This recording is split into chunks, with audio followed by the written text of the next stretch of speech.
لا حول ولا قوة إلا بالله العلي العظيم. حسبنا الله ونعم الوكيل، نعم المولى ونعم النصير. أعوذ بالله من الشيطان الرجيم. بسم الله الرحمن الرحيم. الحمد لله الذي يؤمن الخائفين وينجي الصالحين ويجزع المستكبرين ويهلك ملوكا ويستخلف آخرين. والصلاة والسلام على رسول الثقلين محبوب رب المشرقين والمغربين جد الحسن والحسين نبينا سيدنا بالقاسم محمد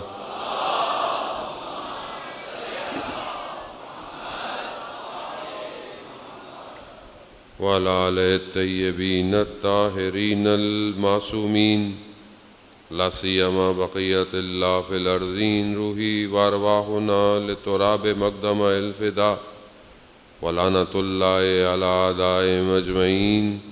بسم الله الرحمن الرحيم. رب اشرح لي صدري ويسر لي أمري واحلل عقدة من لساني يفقهوا قولي. أما بعد، فقد قال الله سبحانه وتعالى في كتاب الحكيم والقرآن المجيد: وما خلقت الجن والإنس إلا ليعبدون. صلوات بھیج دے محمد.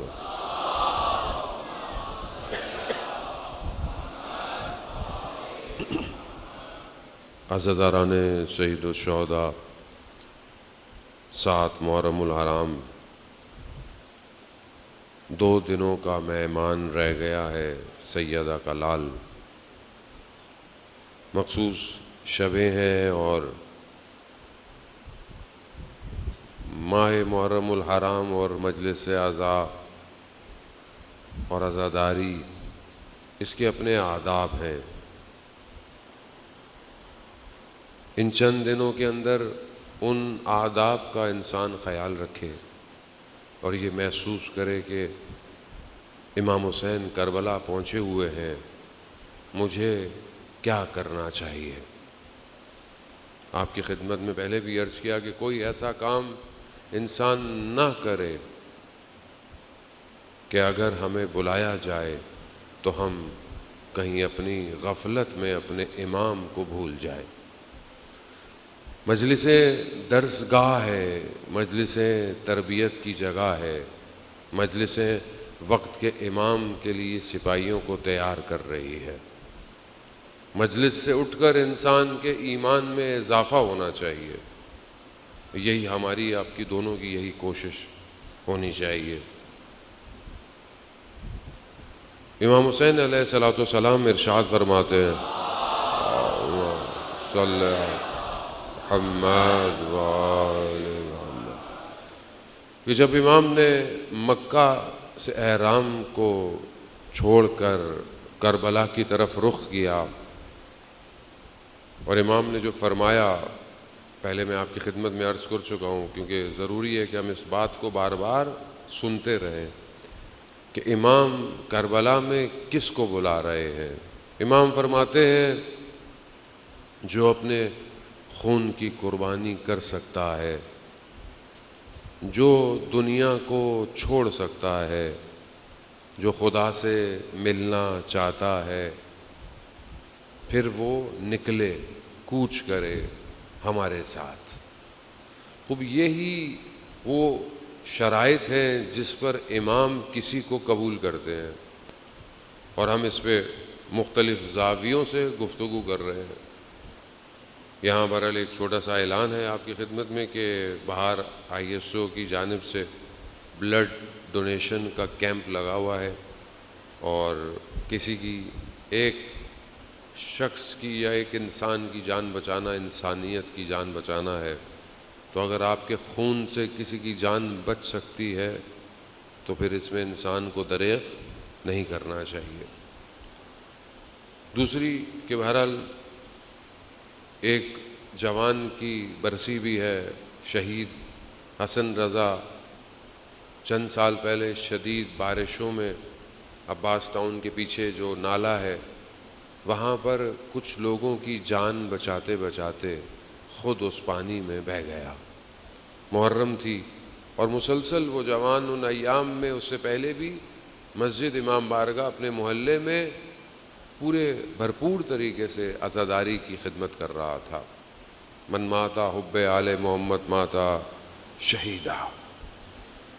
اور اس کے والد صاحب سے جب میں ملنے گیا تو انہوں نے کہا، وہ جوان تھا بہت، جیسے آپ بہت سارے جوان یہاں بیٹھے ہوئے ہیں، وہ بتاتے ہیں کہ کچھ عرصے سے اس نے ایک چھوٹی سی ڈائری بنائی ہوئی تھی جس پر وہ اپنی قضا نمازوں کو لکھ رہا تھا، اور جو پڑھتا جا رہا تھا اس میں نوٹ کرتا جا رہا، یعنی گویا اس کو یہ خبر کہیں نہ کہیں سے مل چکی تھی کہ تمہارا وقت تھوڑا رہ گیا ہے۔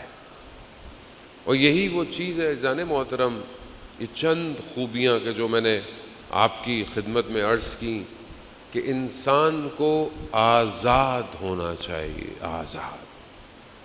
آزادی اور آزاد میں فرق ہے۔ کیوں یہ گفتگو میں آپ کی خدمت میں؟ کیونکہ امام حسین علیہ السلام ارشاد فرماتے ہیں، اللہم صلی علی محمد۔ امام نے جب امام دشت کربلا میں ہے، دشمن خیموں کی طرف دوڑ رہا ہے، امام نے اپنی پوری وجود میں جان کو سمیٹا اور یہی کہا کہ اگر تم دین نہیں رکھتے، اگر تم قیامت پہ یقین نہیں رکھتے تو دنیا کے بندے ہو تو آزاد تو رہو، میں ابھی زندہ ہوں۔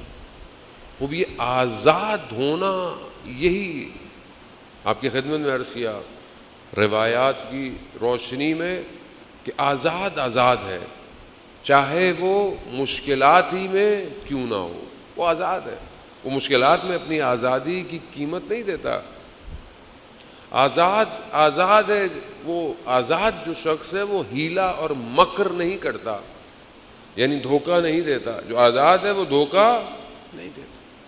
مسلم ابن عقیل جس شخص کے گھر میں تھے اور ابن زیاد کو بلایا اور کہا کہ میں اشارہ کروں گا، پردے کے پیچھے سے آنا اور اس کو مار دینا۔ اصل تمام قصہ طیب آ گیا، ابن زیاد آ گیا، اب یہ اشارہ کرنا تھا، کھانس کے اشارہ کرنا تھا تاکہ وہ کھانستا رہا۔ ابن زیاد کو شک ہو گیا، اٹھ کے چلا گیا۔ مسلم عقیل سے بولے آپ نے کیا کیا؟ تھوڑا سا فاصلہ تھا، ختم کر دیتے۔ تو کیا کہتے ہیں مومن پیچھے سے وار نہیں کرتا۔ مومن ہے۔ مولا کائنات نے اپنی زندگی میں کبھی کسی کو پیچھے سے وار نہیں کیا۔ دھوکہ دینا اصل مومن کی صفت نہیں ہے۔ آزاد انسان دھوکہ نہیں دیتا۔ آزاد انسان جو ہوتا ہے وہ لوگوں کی خدمت کرتا ہے۔ یہ جوان ظاہر لوگوں کی خدمت کرتا تھا، لوگوں کا ساتھ دیتا تھا، لوگوں ہی کی جان بچاتے ہوئے اپنی جان دے دی اس نے۔ دیکھیں 7 محرم کو اسے ہم یاد کر رہے ہیں، ہمارا کمال نہیں ہے، یہ اس کے اپنا عمل ہے جو ہمیں مجبور کر رہا ہے۔ شخص جو ہے وہ بحرین کا ہے، کرسچن ہے، تھوڑا ایکو کم کر دیں اس کی، وہ اگر ان کا دھیان میری طرف ہو تو صلوات بھیج دیں محمد والے صلی علی محمد وآلہ۔ بحرین کا ہے، کرسچن ہے، رسول خدا حضرت محمد مصطفیٰ صلی اللہ علیہ وآلہ صلی علی محمد وآلہ۔ رسول کی خدمت میں آیا، رسول کی خدمت پہنچا، ہاتھ چوما۔ رسول فرماتے ہیں تم بہت اچھے انسان ہو اور خدا تم سے محبت کرتا ہے۔ اب وہ تعجب کرنے لگا کہ مطلب خدا مجھ سے محبت کرتا ہے؟ ہاں۔ کیوں؟ کیونکہ تم صبور بھی ہو اور حلیم بھی ہو، یعنی تمہارے اندر صبر پایا جاتا ہے اور بردباری پائی جاتی ہے، اور کہا تمہاری جو ایک صفت ہے وہ خدا کو پسند ہے. کہا کیا؟ کہا تم لوگوں کی مدد کرتے ہو. لوگوں کی مدد کرنا یہ یونیورسل ویلیوز ہیں. یہ آپ کریں گے خدا آپ کو پسند کرے گا. خدا آپ کو اگر مسلمان نہیں ہے ہدایت دے دیتا ہے.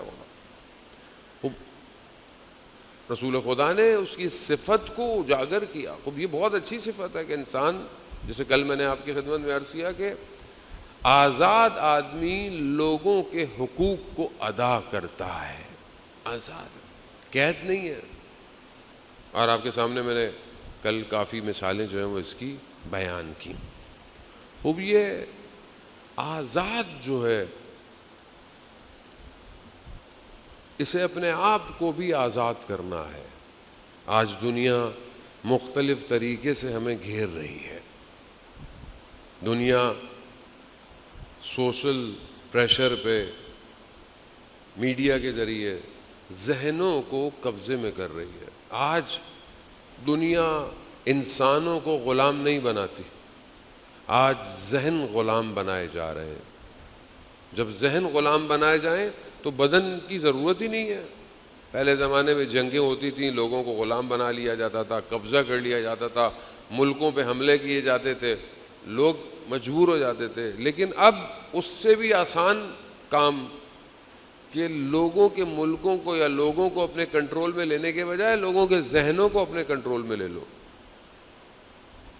اور آج آپ کے سامنے امت مسلمہ خاموش ہے اور فلسطین چیخ رہا ہے. تو کتنے سارے مسلم ممالک ہیں، سب آزاد ہیں. کہنے کو تو آزاد ہیں، آزادی ہے، آزاد نہیں ہے. اور یہی چیز کربلا کے مقابلے میں آئی. آزاد تھے لوگ تو آزاد تھے، لوگوں کو کوئی سختی تو نہیں تھی، لیکن اندر سے غلام تھے. جب یزید نے مسند کو اپنی پکڑا تو اس کا جو مشاور تھا، جو اس کو مشورے دیتا تھا، کیونکہ اس کو تو نہیں آتا تھا کہ کیسے حکومت کرنی ہے، تو ایک شخص تھا جو کہتے ہیں کرسچن تھا وہ. تو اس نے کہا کہ دیکھو شام میں تو کوئی مسئلہ نہیں ہے، یہاں کے لوگوں کو تو کچھ نہیں پتا ہوتا، یہ تو ایسی ہیں، یہ تو تمہاری بیعت کر لیں گے، اور جو باقی لوگ ہیں ان کو ڈرا ڈرو کے کر لیں گے. کہا صرف 3 لوگ ایسے ہیں جن کی تمہیں بیعت لینی پڑے گی، اور اس میں سے بھی 2 لوگ ہیں ان کو بھی ہم کچھ کر لیں گے، لیکن ایک شخص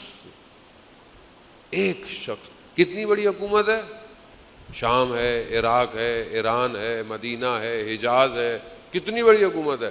اتنی بڑی حکومت میں آزادی تھی، مگر آزاد صرف حسین ابن علی تھا. یہی تو کہا، اور کسی کی ضرورت نہیں ہے، اور کسی کا ڈر نہیں ہے، صرف ایک شخص، اس سے بیعت لے لو بس. امام نے کیا فرمایا؟ مثلی، میرے جیسا، لا یواجہ، تمہارے جیسے کی بیعت کرے گا، آزاد. امام نے مدینہ چھوڑ دیا. امام نے کہا ذلت کی زندگی سے عزت کی موت بہتر ہے. اذان موت، یہی کربلا کا پیغام ہے. اب انسان کیسے زندہ رہ رہا ہے، انسان کس طرح زندہ رہ رہا ہے. انسان جس معاشرے میں زندہ رہ رہا ہے، معاشرہ اسی سے بنا ہے، معاشرہ باہر سے نہیں آیا.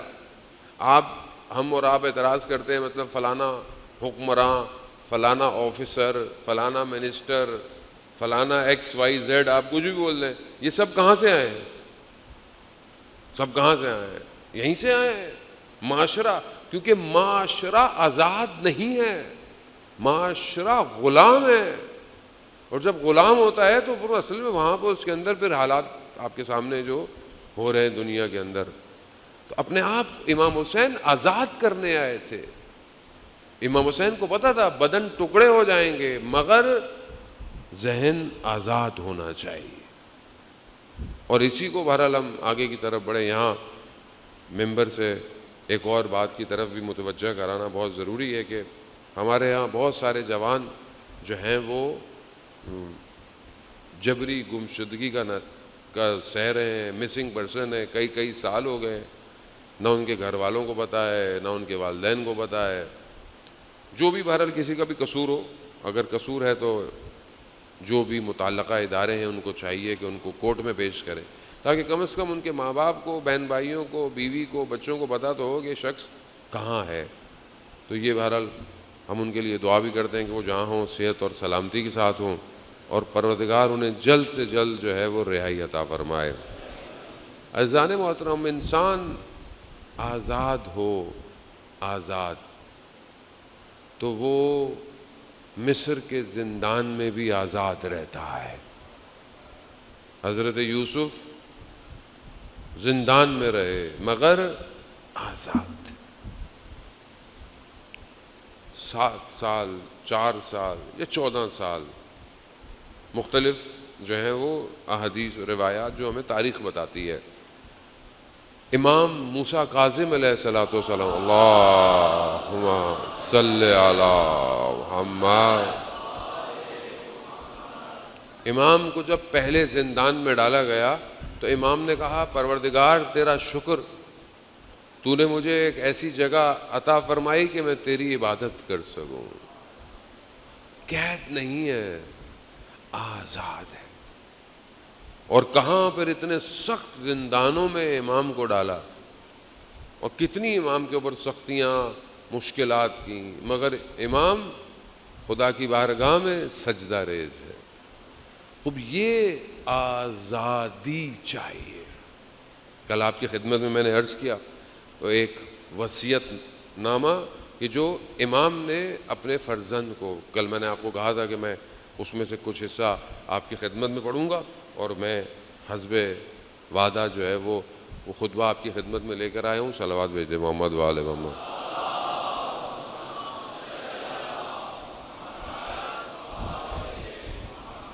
امام نے جب یہ خطبہ لکھا، امام کی ایج 62 ایئرز کی ہے، اور امام حسن 30 سال کچھ جوان ہے۔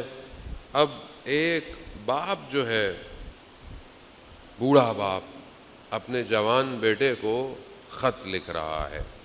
امام نے جملے اس کے اندر بیان کیے ہیں، میں چاہوں گا کہ وہ جملے شروع کے بھی میں آپ کی خدمت میں عرض کروں، اور اس کے بعد وصیت نامہ بہت بڑا ہے۔ میں نے آپ کو کہا کہ تقریباً 100 سفارشات ہیں جو امام نے اپنے بیٹے کو کہی ہیں۔ وقت ہمارے پاس نہیں ہے اور موضوع بھی بہت زیادہ الگ ہو جائے گا۔ میں ایک حصہ کہ جو امام نے اپنے آپ کو بھی کس طریقے سے مخاطب کیا، امام فرماتے ہیں کہ یہ وصیت امام کے اپنے جملے ہیں کہ انشاءاللہ ہم اس کو سنیں، ہمارے وجود میں یہ تاثیر گزاریں اور پھر ہم اس پہ عمل کریں۔ امام فرماتے ہیں کہ وصیت اس باپ کی ہے جو فنا ہونے والا اور زمانے کو اقرار کرنے والا ہے، جس کی عمر پیٹھ پھرائے ہوئے ہے، جو زمانے سے لاچار اور دنیا کی برائیوں کو محسوس کر چکا ہے، اور مرنے والوں کے گھروں میں مقیم، اور کل کو یہاں سے رخت سفر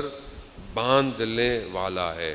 یہ اس بیٹے کے نام ہے جو نہ ملنے والی بات کا آرزو مند ہے۔ یہ امام نے تمام جوانوں کو لکھا ہے، یہ جوان ہیں، آپ سب جوان ہیں، امام نے اپنے جوان بیٹے کو، اور یہ وصیت نامے کو آپ اپنے لیے سنیں کہ کیوں؟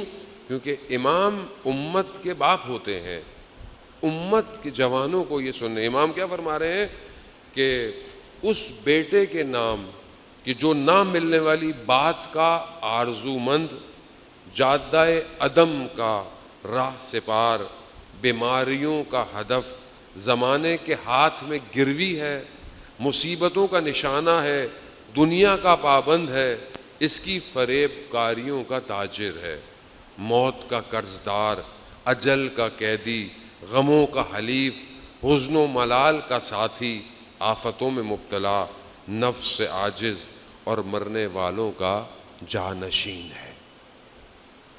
ایک ایک جملے پہ کئی گھنٹے گفتگو کی جا سکتی ہے، میں نہیں کروں گا۔ امام نے جو ہے وہ مختلف وصیتیں کی۔ ایک پیراگراف آپ کی خدمت میں، کیونکہ میں نے کل کہا تھا میں آپ کو، اس لیے کہ ہم امام کو مانتے ہیں، ہمیں امام کی بھی سننی چاہیے تاکہ ہم جس طرح امام چاہتے ہیں ہم اس طرف بڑھیں. ایک پیراگراف اب زیادہ آپ کو زحمت نہیں دوں گا. امام فرماتے ہیں کہ واعظ اور پند سے یعنی واعظ اور نصیحت سے دل کو زندہ رکھنا. واعظ اور نصیحت سے دل مردہ ہو جاتے ہیں نا, آپ کو پتہ ہے دل مردہ ہو جاتے ہیں. دل کو کس سے زندہ رکھنا ہے؟ نصیحت. نصیحت بری لگتی ہے, آج جوان کو آپ نصیحت کرو تو بری لگتی ہے. 5 منٹ سے زیادہ, 1 منٹ بہت ہے, 5 منٹ تو پھر میں نے زیادہ کہہ دیا. ہم آج کل مجلس محرم میں سن رہے ہیں, ورنہ انٹرنیٹ پہ ہم 1 منٹ سے زیادہ کوئی چیز دیکھتے نہیں ہیں, اور اگر کوئی نصیحت کر رہا ہو تو فوراً اس کو ہٹا دیتے. کیوں؟ کیونکہ دل سخت ہو گیا ہے. امام کیا فرما رہے ہیں؟ نصیحت اور واعظ کے ذریعے سے دل کو زندہ رکھو. زہد یعنی تقوی سے دل کی خواہشوں کو مردہ کرو. یقین سے دل کو سہارا دو, اور حکمت سے دل کو پرنور کرو. موت کی یاد سے اسے قابو میں رکھو. موت کو یاد کرتے رہو, دل قابو میں رہے گا. فنا کے اقرار پر اسے ٹھہرنا ہے دل کو. دنیا کے ہاتھ سے اس کے سامنے لانا, یعنی جو بھی دنیا میں ہو رہے ہیں اپنے دل کو بولو کہ ان ساری چیزوں کو دیکھو. گردش روزگار سے اس کو ڈراتے رہنا, یعنی امام کی گفتگو صرف دل سے ہے اس ٹائم. گزرے ہوئے واقعات اس کے سامنے رکھنا, تمہارے پہلے والے لوگوں پر جو بیتی ہے اسے یاد دلانا. ان کے گھروں اور کھنڈروں میں چلنا پھرنا. کون لوگ؟ جو مر چکے ہیں, جو جا چکے ہیں, اور دیکھنا کہ انہوں نے جو کچھ کیا تھا وہ کیا ہے, اور یہ جو لوگ تھے یہ کہاں کوچ کر گئے, اور یہ کہاں سے اترے تھے اور کہاں ٹھہرے تھے. دیکھو گے تو تمہیں صاف نظر آئے گا کہ وہ دوستوں سے منہ موڑ کر چلے گئے ہیں اور پردیس کے گھر میں جا کر اترے ہیں, اور وہ وقت دور نہیں کہ تمہارا شمار بھی ان میں سے ہونے لگے گا. بس میں یہ ایک پیراگراف میں, اور زیادہ اتنی نصیحت ہے کہ پھر بہت مشکل ہے کہ ہم اس کو تحمل کر سائیں. قالا امیر المومنین ہے. عزیزان محترم, تھوڑا بہت مجھے زیادہ علم نہیں ہے, مجھے تھوڑا بہت علم ہے, اور یہ علم مجھے بتا رہا ہے کہ آپ کے اور میرے دل کتنی دیر نصیحت کو سن سکتے ہیں. بہت مشکل ہے, بہت مشکل. لیکن کیوں مشکل ہے پتہ ہے آپ کو؟ کیونکہ ہم نے اپنے کانوں کو قالا امیر المومنین کی عادت نہیں ڈالی.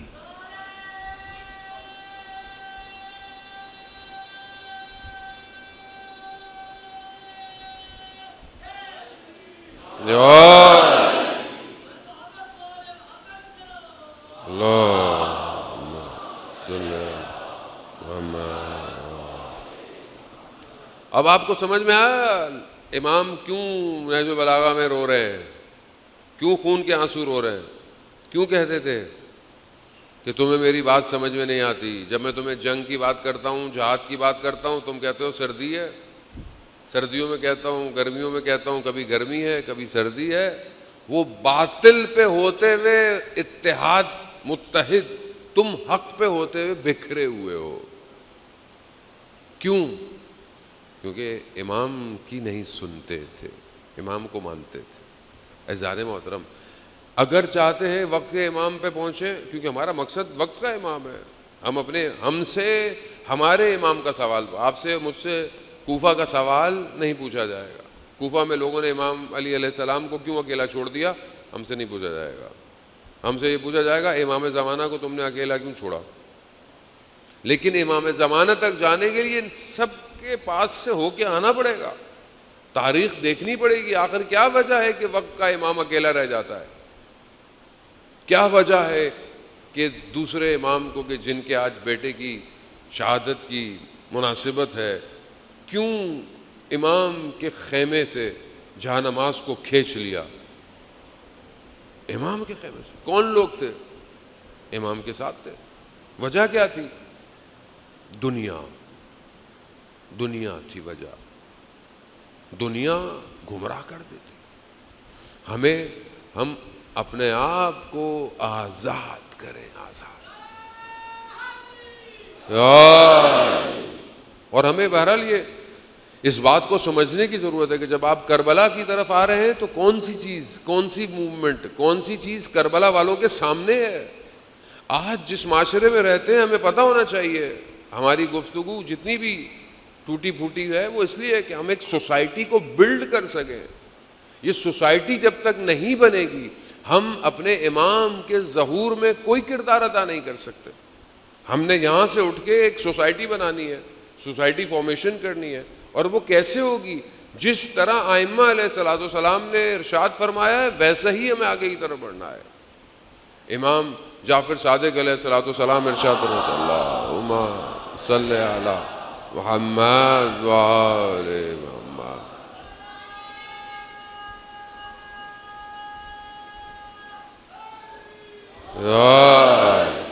امام ارشاد فرماتے ہیں کہ جو حکمت کے دروازے ہیں، حکمت وہ خاموشی ہے، خاموشی. یعنی انسان جتنا خاموش رہے گا اتنے حکمت کے دروازے کھلیں گے. اور یہی خاموشی کہیں کہیں جرم بھی بن جاتی ہے.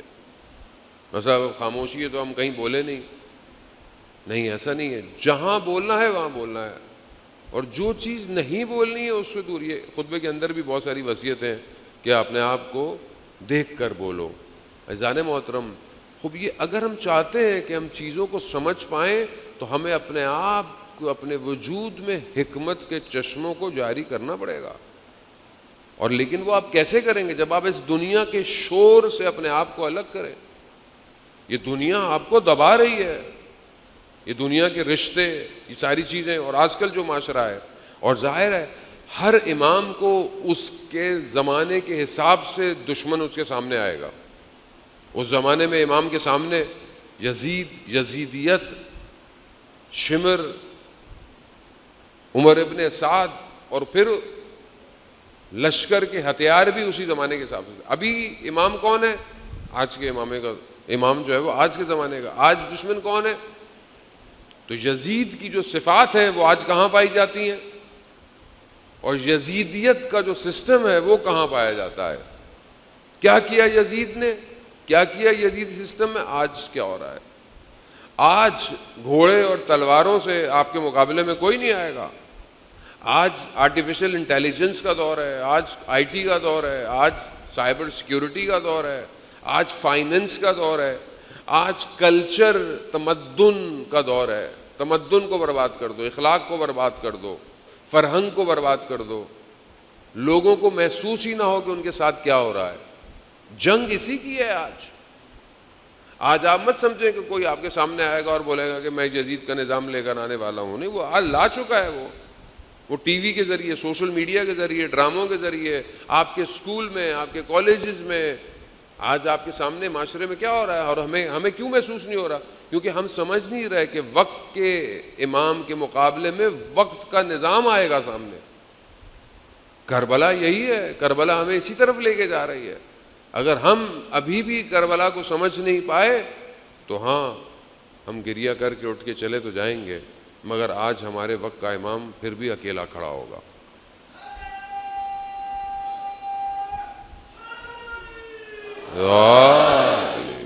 عزیزان محترم، خدا کا شکر کریں کہ ہمیں اللہ نے اتنا بڑا مکتب دیا، اتنی بڑی دانشگاہ دی، اتنی بڑی یونیورسٹی دی.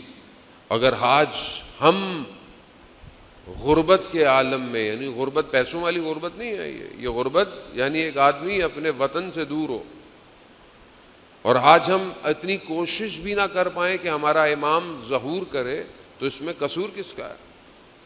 یعنی آپ اور میں، کتنے سارے لوگ بیٹھے ہوئے ہیں یہاں پر. ایک جوان کہ جو مسجد جمکران گیا اور اس سے ایک عالم دین نے ملاقات کی اور کہا کہ تمہاری حالت سے لگتا ہے ٹھیک نہیں ہے، تمہاری طبیعت کو کیا ہوا؟ کہا میری امام سے ملاقات ہوئی ہے. تو کہا پھر؟ کہا میں نے امام کو کہا کہ آپ کو تو 313 چاہیے، یہاں تو اتنے سارے لوگ بیٹھے ہوئے ہیں، اتنے سارے لوگ آئے ہوئے ہیں. تو امام فرماتے ہیں یہ میرے لیے نہیں آئے، یہ اپنے لیے آئے ہیں. کسی کو اولاد چاہیے، کسی کو گھر چاہیے، کسی کو گاڑی چاہیے، میرے لیے کوئی نہیں آیا۔ عزیزان محترم، میں مجلس حسینی میں کیوں آ رہا ہوں؟ اس لیے آ رہا ہوں نا کہ اگر میں کربلا میں ہوتا تو میں اپنی جان اپنے امام پہ قربان کر دیتا۔ یہی ہے نا، اور اس سے بڑا اور کیا ہدف ہوگا انسان کا؟ تو آج وقت کا امام انشاءاللہ آ جائے تو کیا میں تیار ہوں امام کے لیے جان دینا؟ یا امام مجھے کوئی کام دے دے، کوئی کام دے دے، یہ کرو، کیا تیار ہوں؟ کیا میں اپنے اندر وہ خوبیوں کو پیدا کر رہا ہوں کہ امام میرا انتخاب کر لے، امام مجھے چن لے؟ یہی جو چند باتیں میں نے تھوڑی تھوڑی آپ کی خدمت میں عرض کی حضرت، تو یہ باتیں ایجاد کرنی ہے اپنے اندر پیدا کرنا ہے اس کو، کہ میں کم از کم اپنی تنہائی میں، لوگوں کے سامنے تو میں شاید دکھاوے میں، پریشر میں، اپنی تنہائی میں اپنی خواہشات سے آزاد رہوں۔ کوئی نہیں دیکھ رہا، کوئی کچھ نہیں دیکھ رہا، خدا تو دیکھ رہا ہے۔ جو شخص تنہائی میں اپنے آپ کو خدا کی بارگاہ میں نہیں لے کے جا سکتا، لوگوں کے سامنے تو ہو سکتا ہے دکھاوا کر رہا ہو، دکھا رہا ہو۔ تو کیا میں نے کبھی تنہائی میں اپنے پروردگار سے گفتگو کی ہے؟ جو لوگ امام کے ساتھ تھے وہ ایسے ہی تھے، انہوں نے اپنے وجود کو اپنے بدن سے جدا کر دیا تھا، انہیں کوئی فرق نہیں پڑتا تھا ان کے بدن کے ٹکڑے ہو جائیں، انہیں کوئی فرق نہیں پڑتا تھا۔ کیوں؟ کیونکہ وہ اپنے امام تک پہنچ گئے تھے، اور جو اپنے امام تک پہنچ جاتا ہے پھر اسے کسی چیز کی ضرورت نہیں رہتی۔ شخص دور ہے، اور آپ تاریخ میں سنتے رہتے ہیں کہ کیسے غلام تھے ائمہ علیہ الصلوۃ والسلام کے۔ راوی کہتا ہے کہ میں مدینہ میں تھا، اور مدینہ میں قحط پڑ گیا، یعنی بارش نہیں تھی، قحط پڑ گیا، لوگوں نے بڑی نمازیں پڑھی، بڑی دعائیں کی، بارش نہیں ہوئی۔ تو میں نے کیا دیکھا؟ ایک غلام سیاہ، یعنی بلیک غلام اپنے رخسار کو خاک پہ رکھ کر خدا سے گفتگو کر رہا ہے، پروردگار اگر بارش نہیں ہوئی تو میں اپنے رخسار کو مٹی سے نہیں اٹھاؤں گا۔ وہ راوی کہتا ہے میں نے تھوڑی دیر میں دیکھا بارش شروع ہو گئی، میں نے کہا یہ کون ہے؟ دیکھا تو وہ اٹھا اور چلنا، میں اس کے پیچھے پیچھے گیا، دیکھا تو وہ کوچہ بنی ہاشم میں چھٹے امام کے جانوروں کو پالنے والا غلام تھا۔ غلام، یعنی جو ان کے قریب ہو جائے کائنات اس کے لیے مسخر ہو جاتی ہے، کھل جاتی ہے، اس کو کوئی مسئلہ نہیں۔ اور اسی طرح ایک شخص خراسان سے چھٹے امام کی خدمت میں آیا، باہر نکلا تو امام کا غلام تھا ایک، جو امام کے کام کرتا تھا، جوتے اٹھاتا تھا۔ کہا کہ میں خراسان میں میری زمین ہے، میرا باغ ہے، میری چیزیں ہیں، یہ سب میں تمہیں دیتا ہوں، اپنی ساری مال و دولت تمہیں دیتا ہوں۔ کہا پھر؟ کہا یہ جو تم نوکری کرتے ہو نا، یہ مجھے دے دو۔ اس نے کہا سودا برا نہیں ہے، اچھا ہے، مطلب سب کچھ مل رہا ہے۔ امام کے پاس گیا، امام سے کہا مولا ایسا ایسا ہے۔ امام نے کہا تمہاری مرضی۔ جانے لگا، امام نے کہا میری بات سنو۔ کہا جو اس دنیا میں جتنے ہمارے قریب ہے نا، وہ اس دنیا میں بھی ہمارے اتنے ہی قریب ہوگا۔ رک گیا۔ ہم اس دنیا میں اپنے امام کے کتنے قریب ہیں اس دنیا میں؟ اب آپ بولیں گے مولانا کیسے قریب ہوں ہم، اور ہم کیا کریں؟ کم سے کم کیا کر سکتا ہے انسان؟ نہ پیسہ خرچ ہو، نہ محنت ہو، نہ کہیں اٹھ کے جانا پڑے۔ مولانا صاحب کوئی ایسا کام بتا دیں، کچھ کرنا نہ پڑے لیکن ہم امام کے قریب ہو جائیں۔ تو کچھ بھی نہیں کر، اگر آپ کچھ نہیں کر سکتے تو صرف ایک کام، امام کو دن میں چند دفعہ یاد کیا کریں۔ اس کے لیے تو کوئی پیسے خرچ نہیں ہوں گے نا، اس کے لیے تو کوئی ریاضتیں بھی نہیں ہیں، کوئی سجدے بھی نہیں ہیں، کوئی کھڑا ہونا نہیں ہے، اصل یاد کریں، یاد کریں۔ لوگ ہمیں کہتے ہیں مولانا اتنا آپ کیوں ذکر کرتے ہیں؟ اس یہ بہانہ ہے یہ، اور یہ میں خود ذکر نہیں کرتا، امام چاہتے ہیں میرا ذکر ہو۔ لوگ بھول گئے، لوگ بھول گئے۔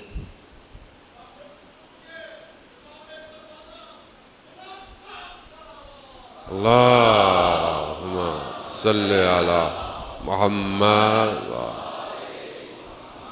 عزیزان محترم، دشت کربلا میں جب یوسف زہرا تنہا رہ جائے تو حل من ناصر کی صدا دیتا ہے، اور غیبت کے پردے میں بھی یوسف زہرا تنہا ہے اور حل من ناصر کی صدا دے رہا ہے۔ آپ اور مجھے تکلیف ہوتی ہے جب کہیں ظلم ہوتا ہے، کہیں پہ بھی ظلم ہو، چاہے نان مسلم ہی کیوں نہ ہو۔ فلسطین غزہ کے بچوں کی تصویریں دیکھی نہیں جاتی، برداشت نہیں ہوتی، تو کیا امام زمانہ کو تکلیف نہیں ہوتی ہوگی؟ ہوتی ہوگی۔ کیوں نہیں آ رہے؟ ایک وجہ میں آپ کو نہیں کہتا، ہم دوسروں کی طرف انگلیاں مت اٹھایا کریں، اپنی طرف انگلی اٹھائیں۔ میں کیا کر رہا ہوں ایسا کہ امام آ جائیں؟ میں کیا کر رہا ہوں؟ کم از کم میں اپنے لیے امام کا ظہور کر سکتا ہوں، میں ایسی زندگی گزاروں کہ جو ظہور میں گزرے۔ بس اب آپ کی مرضی ہے، وہ چارٹ آپ کو بنانا پڑے گا۔ پہلی چیز، آزاد ہو جاؤ، بدن کی خواہش سے آزاد ہو جاؤ۔ رات کو اتنا کھاؤ کہ صبح فجر میں اٹھانا نہ پڑے تمہیں۔ گناہوں سے اپنے بوجھ کو ہلکا رکھو تاکہ جو ملائکہ تمہیں اٹھانے آتا ہے اس کی آواز تمہیں آئے۔ ہر شخص کو ملائکہ اٹھاتا ہے، ہر شخص۔ ایک شہید نے اپنے وصیت نامے میں لکھا کہ پروردگار، ایک وہ وقت تھا جب تو ناز کرتا تھا، یعنی میں ناز کرتا، تو مجھے اٹھاتا تھا کہ اٹھ جاؤ فجر کا وقت ہے، اٹھ جاؤ۔ میں ناز کرتا تھا، میں کبھی اس کروٹ سو جاتا تھا، کبھی اس کروٹ سو جاتا تھا، مگر تو مجھے اٹھاتا تھا۔ اور اب جب میں جہاد کی پہلی صفوں میں کھڑا تجھ سے شہادت مانگ رہا ہوں تو ناز کر رہا ہے، تو تڑپا رہا ہے مجھے۔ ہاں عزیزان محترم، کربلا جو چیز دے رہی ہے، 13 سال کے بچے کا رول ماڈل دے رہی ہے۔ 13 سال کا بچہ، اس کی معرفت کیا ہے؟ 13 سال کے بچے سے ہمیں کیا جو ہے وہ درس لینا چاہیے؟ جناب قاسم، اس سے ہمیں کیا درس لینا چاہیے 13 سال کے بچے سے؟ بچہ ہے نا 13 سال۔ تو ایک 13 سال کا بچہ ہے اور شمال تہران میں رہتا ہے، شمال ایران میں رہتا ہے، بسوں میں بیٹھتا ہے، محرم کے دن ہے، دھکے کھاتا کھاتا تہران پہنچتا ہے بڑے عالم دین کی خدمت میں، اور ان سے کہتا ہے کہ یہ جو ممبر پر جناب قاسم کے مصائب پڑھے جاتے ہیں ان کو رکوا دیں۔ کہا کیوں؟ کہا ممبر پہ علماء بیان کرتے ہیں کہ وہ 13 سال کے تھے، اور جب ان سے پوچھا موت کیا ہے، انہوں نے کہا موت شہد سے بھی زیادہ میٹھی ہے۔ اور جب ہم 13 سال کے بچے کہتے ہیں کہ ہمیں جنگ میں جانے دیں، اس وقت جنگ ہو رہی تھی وہاں پہ، تو آپ کہتے ہیں بچے ہو، تو یا تو یہ مصائب بند کروا دے یا پھر ہمیں جنگ میں جانے دے۔ قوموں میں فرق ہے جان محترم، جو قوم کربلا سے یہ درس لے، جو قوم جناب قاسم سے شہادت لے، اور جو قوم جناب قاسم سے کچھ اور لے، میں زیادہ نہیں بات کر سکتا، دونوں قوموں میں فرق ہے، فرق ہے، فرق ہے۔ شہادت کیا کہا تھا امام حسین نے؟ جو خون کی قربانی دے سکتا ہے۔ جناب قاسم، موت کیا ہے بیٹا؟ شہد سے بھی زیادہ میٹھی ہے، شہد سے۔ کب کہا؟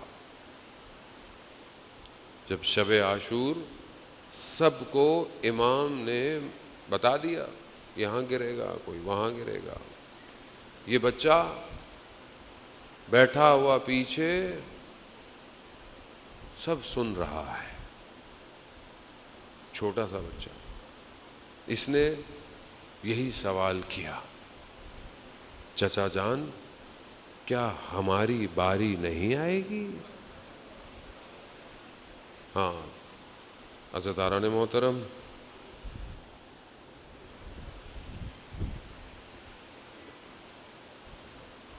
ہماری باری نہیں آئے گی. 13 سال کا بچہ ہے، موت کے لیے تیار ہے. موت کو بھی ڈیفائن کر دیا، موت کو، زندگی اور موت کی حقیقت کو اس بچے نے بتا دیا. امام نے پوچھا جناب قاسم سے، موت آپ کے لیے کیا ہے بیٹا؟ پوچھنے والا امام ہے، بتانے والا امام کا بیٹا ہے. کہا چچا موت میرے لیے شہد سے بھی زیادہ میٹھی ہے. کہا بیٹا آپ کی تو باری کیا، بھائی علی اصغر کی بھی باری آئے گی. جب جناب قاسم نے یہ سنا نا تو ہاشمی خون تھا، غیرت مند خون تھا. فرماتے ہیں کیا چچا یہ ظالم خیموں تک پہنچ جائیں گے؟ کہا نہیں بیٹا، علی اصغر خود میدان میں آئیں گے. وقت گزر گیا. اب رات مائیں اپنے بچوں کو خیموں میں تیار کر رہی ہے. چند دن رہ گئے اذان محترم، چند دن رہ گئے. پتہ نہیں اگلے سال زندہ رہے یا نہ رہے، نہیں پتا. ابھی بھی زندہ رہے یا یہاں سے اتر کے زندہ ہیں کہ نہیں، یہ نہیں پتا. آخری مجلس سمجھ کے انسان کو رونا چاہیے. کچھ اور تو نہیں ہے ہمارے پاس، صرف یہی آنسو تو ہیں، اور کیا ہے. نہیں پتا کوئی اور چیز قبول ہوگی یا نہیں ہوگی. یہ تو کہہ سکتے ہیں نا روز قیامت کہ ہمارے رونے میں کوئی اور نیت نہیں تھی، ایک ہی نیت، یا سیدہ ہم آپ کے بیٹے کے عزادار ہیں. ہر ماں خیمے میں اپنے بیٹوں کو کیا کہہ رہی ہے، بیٹا صبح دیر مت کرنا، دیر مت کرنا. روز عاشور آئی، ایک ایک کر کر گلشن زہرا کے پھول بکھرنے لگے.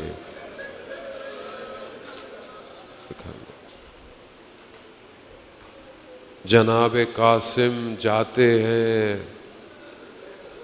واپس آ جاتے ہیں، جاتے ہیں واپس آ جاتے ہیں. راوی کہتا ہے کہ یہ بچہ اپنے چچا کے پاؤں کو گر کر چوم رہا ہے، مجھے اجازت دے دے، چچا اجازت دے دے.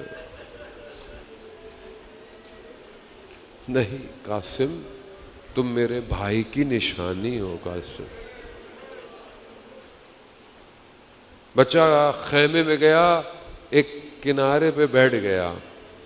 ماں نے پوچھا قاسم کیا ہوا، گئے کیوں نہیں؟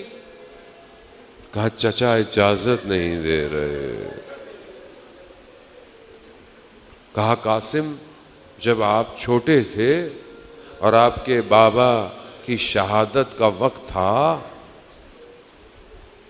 وقت تو یاد ہے نا آپ کو، جب جگر کے ٹکڑے تشت میں آ رہے تھے. کہا اس وقت بابا نے ایک تعویذ دیا اور کہا کہ جب بہت مشکل وقت آئے نا تو اس کو کھول لینا. بیٹا اس سے مشکل وقت زندگی میں اور کوئی نہیں آئے گا، کھولو۔ جب اس نے کھولا تو اپنے بابا کا خط دیکھا۔ کیا لکھا ہے امام حسن نے اپنے بیٹے کو؟ قاسم، جب دیکھنا دشمن تمہارے چچا کو چاروں طرف سے گھیر لے تو اپنی جان کا نذرانہ دینے سے دریغ نہ کرنا، اور ہاں اگر چچا اجازت نہ دے تو اتنا جانا کہ وہ تمہیں جانے دے دے۔ ہاں زیادہ محترم، اب تو جناب قاسم نے جب یہ خط دیکھا نا، اب تو وجود میں تبدیلی آ گئی۔ اب جب یہ چل کر جا رہے تھے، امام حسین نے جب جناب قاسم کو دیکھا اور ان کے چلنے کو دیکھا تو سمجھ گئے کہ اب یہ سفارش لے کر آ رہا ہے۔ اللہ اکبر، اللہ۔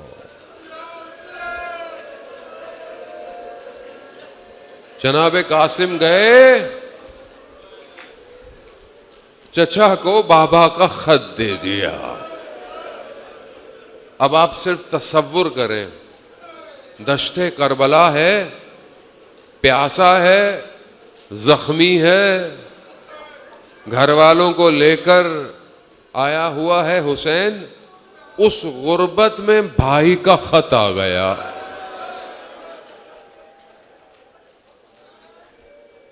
بھائی کتنا پیارا ہوتا ہے، وہ بھی حسن جیسا بھائی۔ جیسے ہی خط پہ نگاہ پڑی ہوگی، کیا کیا حسین کو یاد آیا ہوگا۔ یاد آیا ہوگا کہ ہم چھوٹے چھوٹے تھے، مدینہ میں ہمارے گھر کا دروازہ جلا دیا تھا۔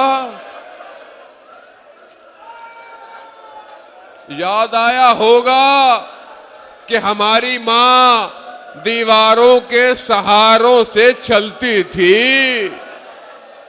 یاد آیا ہوگا کہ رات کی تاریکی میں ہماری ماں کو غسل دیا، ہم دونوں بھائی اپنی ماں کے بدن پہ رو رہے تھے۔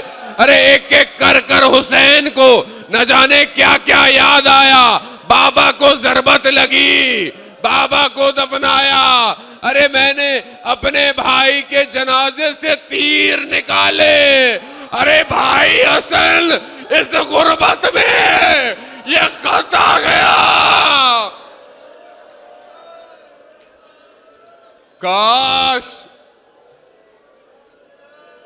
کاش بھائی آپ ہوتے، حسین غریب ہے۔ قاسم کو گلے لگایا، اتنا گریہ کیا، دونوں بے ہوش ہو گئے۔ ہوش میں آئے، بس چند منزلیں اور خدا آپ کو اس کا اجر دے، خدا آپ کو۔ امام حسن آپ کی شفاعت کرے، آپ ان کی نشانی کے لیے جمع ہوئے ہوئے۔ امام حسن نے اپنے وجود کو کربلا میں بھیجا ہے۔ قاسم حسن کا ٹکڑا ہے، 13 سال کا تیاری ہوئی، سر پہ کپڑا بنایا، وہ ذرا وہ لوہے کی، سر چھوٹا سا ہے، بدن نازک ہے، ذرا نہیں پہنی جا سکتی۔ اجلتے ہوئے لباس میں قاسم سوار ہوئے، دشمن کی طرف بڑھے، حسین کی حسرت کی نگاہیں بھائی کی نشانیوں کی طرف۔ ام فروا خیموں سے اپنے نور چشم کو دیکھ رہی، بڑھتے گئے، دشمن پر وار کیا، ایک ہی لعین کے کئی فرزندوں کو جہنم واصل کیا۔ جب اس نے دیکھا ارے یہ چھوٹا سا بچہ یہ کیا کر رہا ہے، قاسم سنبھل نہ سکے، دھوکے سے حملہ کیا۔ بنی ہاشم کا خون تھا، سامنے سے نہیں لڑ سکتے تھے، ایسا وار کیا جناب قاسم زین سے زمین کی طرف آئے، ایک ہی پکار تھی، چچا میری مدد کو آئیے۔ اس سے پہلے کہ وہ دشمن وار کرتا، سر کو تن سے جدا کرتا، امام حسین تیزی سے پہنچے، امام نے وار کیا، اس کا بازو قلم ہوا، اس نے شور مچایا، دشمن کے گھوڑے دائیں سے بائیں طرف ہو گئے۔ نہ جانے قاسم کا بدن کس طرح نیچے، جب خاک نیچے اٹھی تو کیا دیکھا؟ قاسم کا بدن ہے۔ امام حسین فرماتے ہیں ارے بیٹا کتنا مشکل ہے کہ آپ پھکارے اور چچا آپ کے بدن پر نہ آئے۔ نہ جانے کس طرح امام نے جناب قاسم کو اٹھایا، لے کر خیموں کی طرف بڑے، بس ایک مراحل اور، بس روز عاشورہ گزری، جب سب شہید ہو گئے آواز آئی، اعلان ہو رہا ہے گھوڑوں کے نالوں کو تیز کرو۔ یہ آواز سنی تو کسی نے کہا ام فروا کو نہ بتانا، ارے اس کا بچہ دوسری دفعہ پامال ہو رہا۔